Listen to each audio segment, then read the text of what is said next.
سوالی من این سوال نه یک چی 23 تکبیر بعد نمازهای فرض در روزهای عید میگن همین یک روشنی من انداختید برای دیگر تماشاگران هم. بله، تکبیر پگاه شروع میشد. پگاه روز عرفه هست. بعد نماز بامداد، بعد اینکه امام سلام میدهد، الله اکبر الله اکبر لا اله الا الله والله اکبر الله اکبر ولله الحمد گفته میشد با صدای بلند. بعدی نماز بامداد شروع میشد و با همین 23 نماز تا عصری روز سیومی عید، یعنی روز عرفه 5 نماز، روز عید 5 نماز، 10 نماز شد.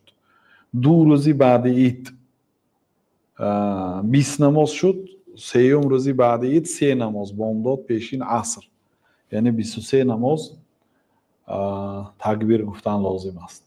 بعد این نمازها الله اکبر الله اکبر لا اله الا الله الله اکبر الله اکبر ولله الحمد. اگر امام فراموش کرد شما گفتن گرفتن، یک کس گوید دیگر کسا میگوید. و آنهایی که تنها گذار هستند در خانه های هم گویتان. بله.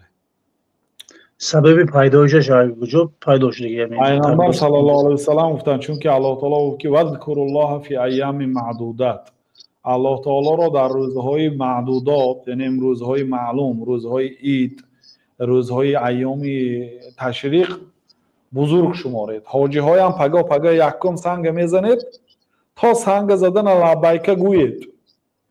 میرید لبیک گویا میرید، سنگ که زدید اومد به فقط الله اکبر گفته میبیایید.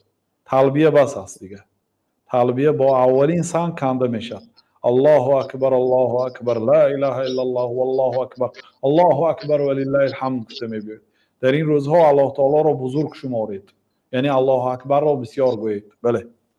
زن‌ها هم در خانه گفتنشون ممکن؟ بله. جزاک الله خیر. و ایاکم.